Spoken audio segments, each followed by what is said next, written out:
Oke, halo semuanya.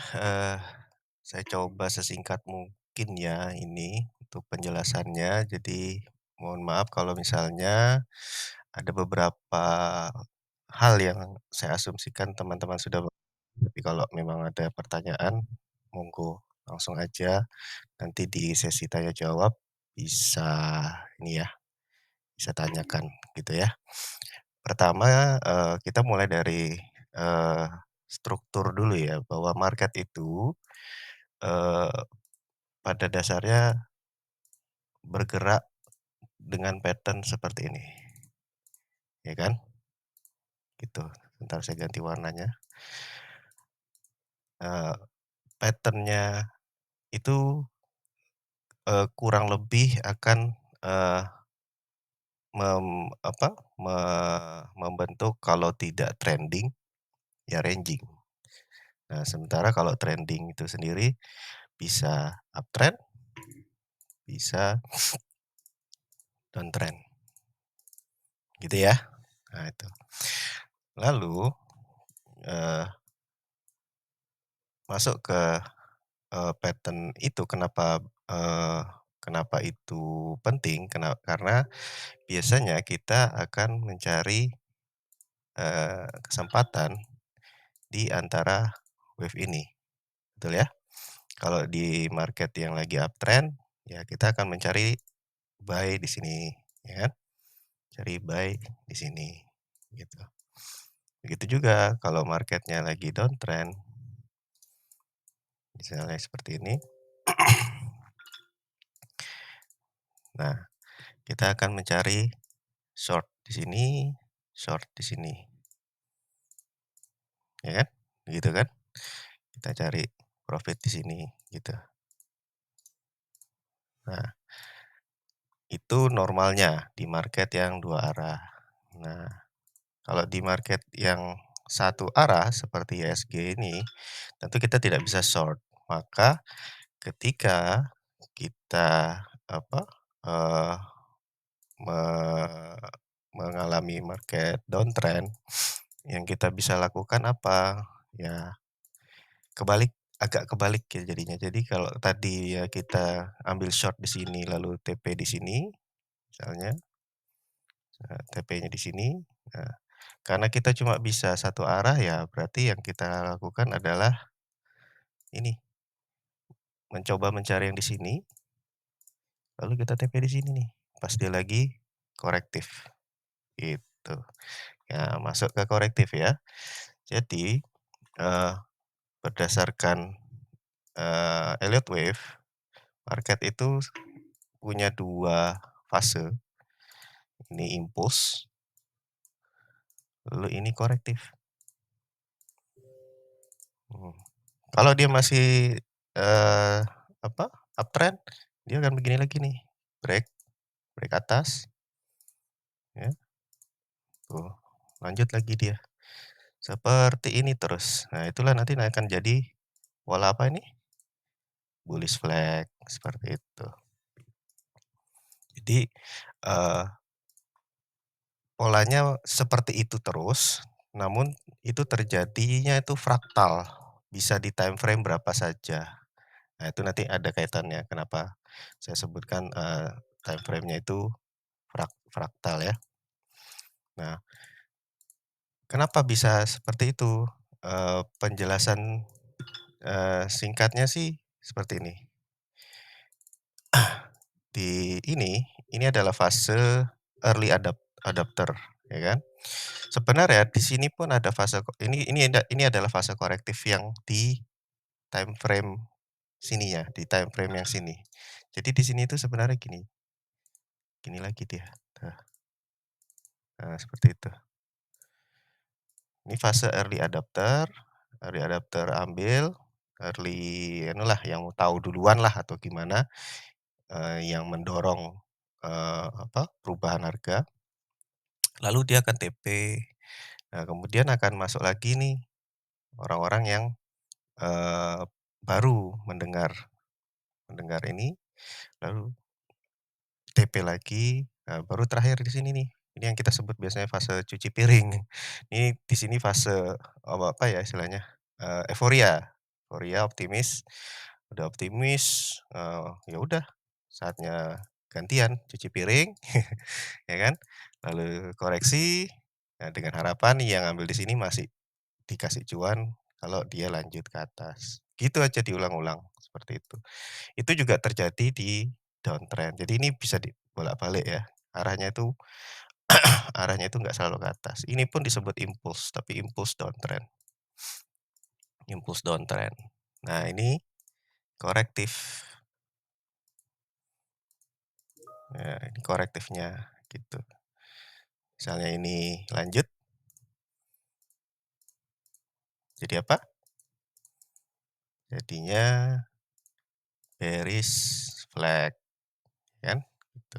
Jadi sebenarnya, eee, saya sering sebut kalau, pattern-pattern yang sering kita temui atau kita pelajari, itu ibaratnya kalau kita tuh anak anak, sekolah dasar lah ya, kita tuh cuma dikasih rumus, "Ini ya, kamu lihat polanya mangkok, polanya cangkir, ambil ya, ini bagus nih," gitu. Jadi masih hafalan. Padahal sebenarnya Padahal sebenarnya nggak mesti seperti ini persis gitu, mulus gitu ya. Pasti kan ada inilah, ada noise lah di dalamnya gitu. Jadi jangan ibaratnya itu jangan sampai teman-teman itu, berhenti hanya di hafalan. Oke, nggak apa-apa awal-awal mulai dari hafalan, tapi, eee, baiknya paham kenapa pattern-pattern itu bagus gitu loh. Apa yang menciptakan pattern-pattern itu, sehingga menjadi cheat sheet gitu loh, seperti itu. Tuh. Nah, lanjut ke, bahasan ini tadi. Nah, ketika dia, korektif, itu kan pasti, eee, ad ada apanya ya, ada indikatornya gitu loh. Nah, sebelum dia ke sini,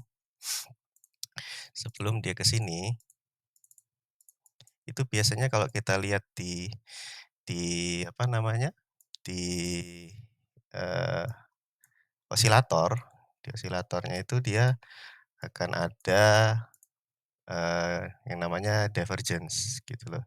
Jadi misalnya ini kan masih convergence convergence, nah tiba-tiba pas di atas dia gini, tet, nah gitu. Jadi harganya naik, tapi marketnya udah nggak mendukung gitu. Nah itulah, sinyal awal dari pembalikan arah biasanya. Nggak selalu hit, tapi, eee, most most likely pun misalnya nggak kelihatan di time frame daily, di dalamnya di intraday-nya pasti ada kelihatan pembalikan arah ini, seperti itu. Jadi memang nanti, PR-nya itu ya ngecekin ininya, berburu berburu divergence lah istilahnya kita itu. Jadi kita ngecekin tuh sampai, time frame hourly, ya kan, time frame daily, 4 hour misalnya, 4 hour, 2 hour, 1 hour, bahkan mungkin sampai 30 menit untuk beberapa orang yang anu ya, yang jeli lah apa gimana gitu. Karena, eee, momentum itu akan, escalate gitu loh ke atas. Dari, time frame kecil ada pembalikan arah, ternyata terekskalasi, terus apa istilahnya, efek efek domino lah gitu. Orang jadi ikutan beli terus sehingga ke time frame besarnya daily bagus jadi atas, seperti itu. Nah itu untuk mencari, divergence kalau, uptrend. Nah untuk mencari korektifnya, seperti itu. Nah koreksinya itu, biasanya segini, koreksinya itu biasanya segini. Nah, inilah yang memunculkan, setup-setup buy on weakness kita, gitu loh. Kalau ini masih gagal, dia bisa koreksi ke sini,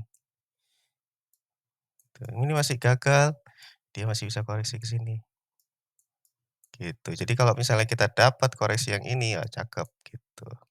Karena upside-nya ke atas besar, seperti itu. Itu juga hal yang sama, terjadi ketika, di, saham yang di market yang, downtrend gitu, kalau kita mau nyari pullback istilahnya seperti itu. Nah, kita hapus dulu, kita ganti sekarang marketnya jadi, downtrend. Oh, kita, tetep aja, tapi kita lanjutin gitu ya. Ceritanya kan ini lagi sebelumnya uptrend. Nah, s ketika dia ke bawah, itu kan biasanya ABC. ABC-nya itu bukan hanya begini ya, ABC-nya itu bisa kompleks, bisa bisa flat, bisa zigzag. Ini bisa bisa berkali-kali ABC sampai selesai ranging-nya. Nah, itu makanya kita sebut nanti ketika dia konsolidasi sampai membentuk, patahan baru, misalnya kan ini kan masih uptrend ya, patahnya misalnya di sini atau di sini. Ya itu kita masih kalau dia masih konsolidasi, ya itu sebenarnya masih, corrective wave gitu loh, biasanya seperti itu.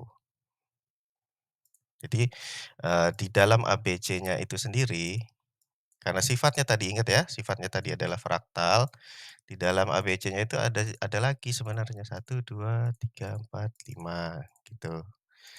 1, 2, 3, 4, 5.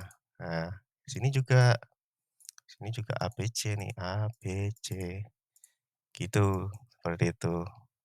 Udah mulai mumet, ya hang in there, sabar. Jadi intinya, eee, sebuah corrective wave itu akan membentuk pola A, B, C. Nanti akan terus di-update itu, A, B, C-nya itu apa, sudah terbentuk di time frame terbesarnya atau belum, seperti itu. Kalau belum, ya biasanya kita masih kecil dulu gitu kan. Karena kan kita belum tahu nih koreksi sampai berapa. Nanti ternyata, ini bukan ABC, ternyata dia masih, 1, 2, 3, 4, 5. Ini masih impulsnya ke bawah dulu. Ini berarti kita sebutnya ya mungkin, oh ini masih A-nya nih, wah A-nya lumayan besar nih, lumayan, panjang gitu, seperti itu. Nah, eee, berburu divergence-nya bagaimana Mas? Ya itu satu, pertama, mencari ini ketika, eee, udah melihat ada koreksi ya, misalnya ada koreksi deh, misalnya gini, A, B, C. Ini kita nggak tahu, bagaimana ya,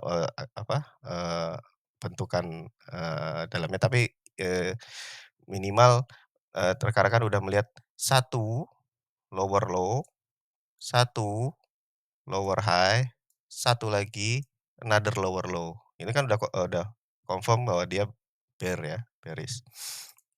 Nah, biasanya divergence-nya akan terjadi di sini, di penghujungnya, ya kan? Ya namanya juga pattern kan, kalau dia mau berulang lagi ya setelah A, B, C dia berikutnya kalau nggak 1, 2, 3, 4 ya A, B, C lagi gitu kan gitu.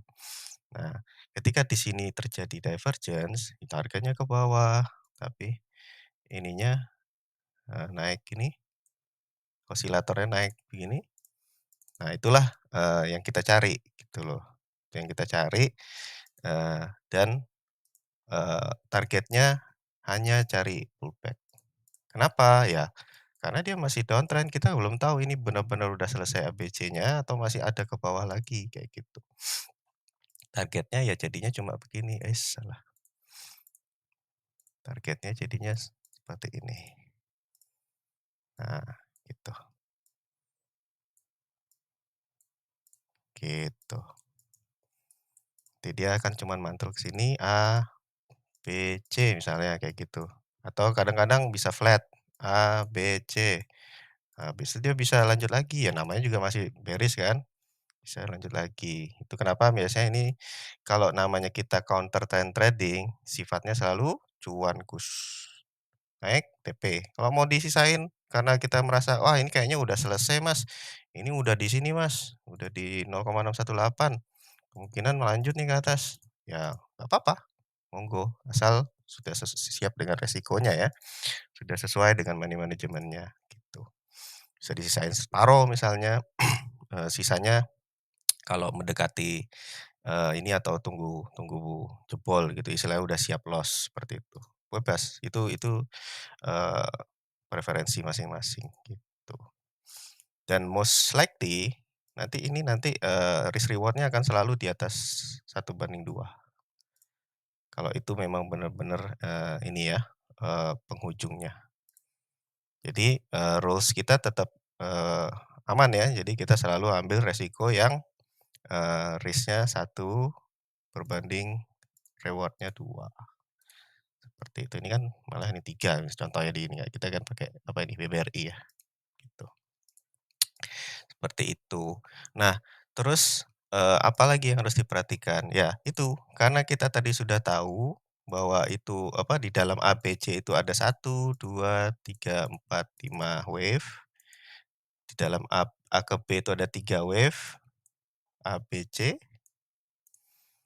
A, B, C, nah di C-nya ada 1, 2, 3, 4, 5. Nah, kalau kita sudah menemukan 1, 2, 3, 4, 5 garisnya. Nah, 1, 2, 3, 4, 5 ini nanti ada apa ya, bukan, ada kriteria atau rules-nya sendiri, itu silakan teman-teman explore sendiri, tapi aku, kasih gambaran, eee, umumnya saja dulu ya. Karena itu nanti pembahasannya bisa panjang lagi tuh bahas Elliott Wave, bisa berapa SKS itu. Intinya kalau teman-teman kira-kira udah melihat 3 kali gelombang, gelombang kiri, gelombang kanan, 1, 2, 3, 4, 5 sampai di sini dan ada divergence dan kelihatan divergence. Nah, entry-nya kapan, Mas? Nah, ketika sudah melihat satu candle solid warna hijau sepanjang apapun, nah di situ bisa mulai cari entry, gitu. Jadi kalau di sini 1, 2, 3, 4, 5 kan, nah maka candle berikutnya kan harusnya, dia kalau dia sudah respect, ini nggak mau anu lagi, udah selesai, candle berikutnya itu akan solid, ijo.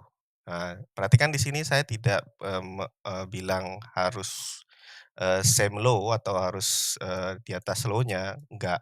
Karena bisa juga kadang-kadang tuh dia gini, sempat lolos dulu gitu, tapi naik ijo, besoknya baru bisa beli kayak gitu.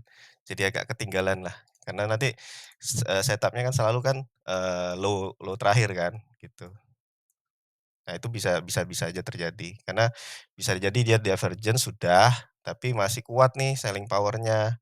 Tapi begitu di bawah langsung kena apa, apa istilahnya, masuk ke, eee, apa ya, oversell ya, oversell langsung naik lagi. Ada banyak yang seperti itu apalagi di market yang lagi panik gitu. Dan, ini juga divergence ini tidak selalu hit ya teman-teman. Kalau gagal ya tetap harus cut loss. Nah di sini harus ini ya, harus disiplin ya karena kita ini melawan tren, jangan ditahan kalau cut loss karena dia bisa jauh ke bawah ya. What can go low, can go lower. Jadi di sini dituntut disiplinnya teman-teman. Gagal ya sudah, berarti ya divergence-nya tidak valid, gitu. Kita cari namanya juga cari peluang. Nah, tipsnya dari aku biasanya kalau, trading di market yang downtrend itu kurangi modal, gitu aja. Biasanya modalnya 100 kalau kita market ranging atau market uptrend. Kalau di market, eee eee, apa, bearish, ya udah, 50% aja misalnya seperti itu, 50%-nya lagi mungkin ya tarik dulu lah mungkin, masukin ke instrumen lain yang lagi bagus, seperti itu. Ya namanya market lagi jelek ya ngapain, ya dipaksakan, gitu. Tapi kalau misalnya teman-teman tetap mau trading pun bisa dan begini caranya, gitu ya, seperti itu. Apalagi ya? Ya itu sih, nah itu tadi, setelah sudah dapat, area entry seperti ini, misalnya sini tadi udah hijau ya candlenya, nah targetnya ya cuma sampai pullback, pullback-nya itu 0,618. Nah, kalau bagus gimana Mas? Ya sudah hold aja. Ya berarti teman-teman dapat harga bottom sampai ke atas, gitu. Bagusnya gimana Mas? Bagusnya jangan ditanya tiap hari ya. Nanti pas sudah sampai sini, "Bagus Mas?" "Bagus." Nanti gini, "Bagus nggak Mas?" "Ya masih bagus sebenarnya." Ke sini, "Ya masih bagus, belum ke sini kok." Ah, itu maksud saya. Jadi bagusnya dari mana? Ya bagusnya karena dia sudah, nggak apa, sudah mulai, mematahkan downtrend-nya ya kan, sudah nggak buat low baru, ya itu masih bagus gitu. Makanya, eee, itu dituntut ya keikhlasan teman-teman lah, gitu. Maunya bagaimana? Mau mau misalnya di sini buang dulu 50 kayak gitu kan, buat persiapan in case dia bikin kaki kedua yang selalu kita bilang ya, suka biasanya gini kan. Nah, di sini baru top up lagi, stop loss-nya di sini lagi, seperti itu. Bebas, gitu. Karena plan-nya cuma selesai sampai di sini. Begitu sini sudah hit, ya udah gitu. Oh, 1/2 sudah. Apa maunya lagi? Sudah sesuai dengan kriteria trading yang, kita biasanya cari kan. Minimal 1/2, tinggal money management-nya aja yang disesuaikan, sesuaikan dengan profil resiko masing-masing dan, metode money management yang teman-teman pakai, seperti itu. Oke, terakhir satu case tadi aja, ini kebetulan pas lagi di PPRI nih. Nah ini, kita masuk ke PPRI. Nah ini kan PPRI ya, tuh PPRI, apa yang terjadi? Bull diff ya, bull diff. Kira-kira udah 5 wave? 1, 2, 3, 4, 5 sudah ya. Nah, makanya kemarin aku kotakin kan ini, aku kotakin ini karena begitu di sini sebenarnya begitu di sini nih, ini nah itu udah sinyal entry. Cuman kalau kita entry sini kan, waduh waduh waduh lumayan ya, gitu. Kalau buat trading sih lumayan, buat invest nggak ada apa-apanya ini. Nah, ya itu, range entry-nya itu nanti di area kotak merah ini, ya. Dan ya bener, dia masih belum sampai ke target ya ini ya. Ini target divergence-nya itu kalau ngikutin ini berarti dia sini, gini. Ini kan entry, kurang lebih ya. Misalnya teman-teman kemarin nih dapat PPRI di sini, ya udah nanti TP-nya di sini. Lumayan tuh 20% gitu. Reward-nya 1/5 PPRI. Ya udah dalam ya gimana ya. Lah terus kalau sudah sampai di sini gimana Mas? TP apa gimana? Pertama saya akan, ajak teman-teman itu melihat struktur besarnya ya, untuk menjadi pertimbangan masih di-hold apa enggak. Nah kalau teman-teman lihat struktur BPRI seperti ini, kalau nanti kiranya teman-teman dapat, harga di bawah tadi, kira-kira mau hold apa enggak? Ya hold toh, oh masih uptrend. Ya kan? Nggak ada apa-apanya penurunan BBRI kemarin tuh nggak ada apa-apanya secara fundamental, secara secara teknikal nggak sepiro istilahnya gitu loh. Naiknya udah banyak gitu loh, gitu teman-teman. Jadi kalau misalnya ada dapat BBRI di sini mau di-hold, iya monggo. Kita mau di-trading-in juga nggak apa-apa Mas, iya nggak apa-apa, silahkan, bebas. Itu kembali lagi keputusan di tangan teman-teman. Resiko juga teman-teman yang tanggung kan, jangan jangan apa ya, jangan tumpukan apa ya, keputusanmu ke orang lain, nanti kamu makan hanya menyalah-nyalahkan orang lain ya. Harus trade responsibly, harus bertanggung jawab sama tradingnya sendiri, sama jarinya sendiri, itu aja ya. Jadi BBR ini nih bisa potensi ini Mas, apa namanya, reversal. Oh ya sangat bisa, tapi selama dia masih seperti ini, view saya akan selalu pullback untuk lanjut turun. Sampai kapan, Mas? Ya sampai dia BOS atas. Begitu dia BOS atas, turun jadi bullish view-nya nanti, gitu. Gitu ya. Secara teknikal ya mau ndak mau kita harus menganggap ini sudah market downtrend. Kenapa? Sudah dapat lower low, lower high, lower low. 3 gerakan ya, 1, 2, 3 gitu. Gitu kira-kira teman-teman, kalau ada pertanyaan nanti bisa kita buka sesi meet lagi untuk tanya jawab.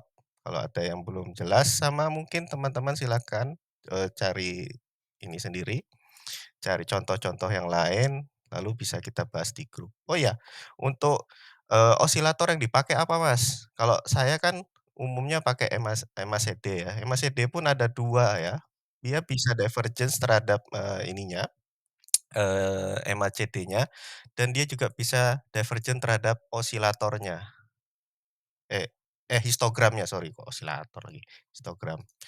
Apa aja, Mas? Bisa banyak dan ada sebenarnya yang saya kemarin lagi explore itu namanya ini, ini di TradingView ada namanya Divergence for Many Indicators versi 4. Itu dia nah seperti ini, dia kasih kasih apa ya, script gitu. Aku udah cek script-nya itu dia ngecek sampai 10 candle ke belakang saja. Jadi ini, apa ya, karena sifatnya kalkulasi, robot gitu, jadi dia nggak bisa melihat konteks, tetap ini perlu bantuan mata kita ya. Jadi kalau misalnya dia bilang, "Di sini ada, bull divergence RSI," kita buka nanti RSI-nya, kita buka RSI-nya, "Apa bener nggak? Di situ ada divergence?" "Oh iya, bener." "Oh ya udah valid," gitu, ya. Ini dia akan kasih tahu nih, di sini ada divergence RSI, di sini ada divergence histogramnya MACD, di sini ada divergence MACD, histogram RSI, kayak gitu. Ini MFI. Jadi banyak ya teman-teman osilator itu banyak banget. Silakan dipilih mau yang dipakai semua, mau pakai beberapa, ini dia ada kasih banyak. Ini cuma saya centang yang saya tahu dan saya pernah pakai aja, Money Flow Index, Stochastic, RSI, MACD histogram, MACD. Nah, sama biasanya nanti saya gini, centang show only last divergence karena kita nggak butuh ya, nggak butuh yang sudah lalu, kita cuma butuh yang immediate aja, gitu. Gitu ya teman-teman, rasa cukup dulu pendahuluan materinya, maaf kemarin mungkin nggak bisa sempat, ini lagi, apa, meet dulu. Nanti kita cari waktu lagi supaya kita bisa tanya jawab, ya ini anunya lah, bekalnya lah. Silakan teman-teman, eee, apa ya, didengarkan dan mungkin kalau ada pertanyaan nanti boleh, diskusi di grup. Oke, sekian, terima kasih.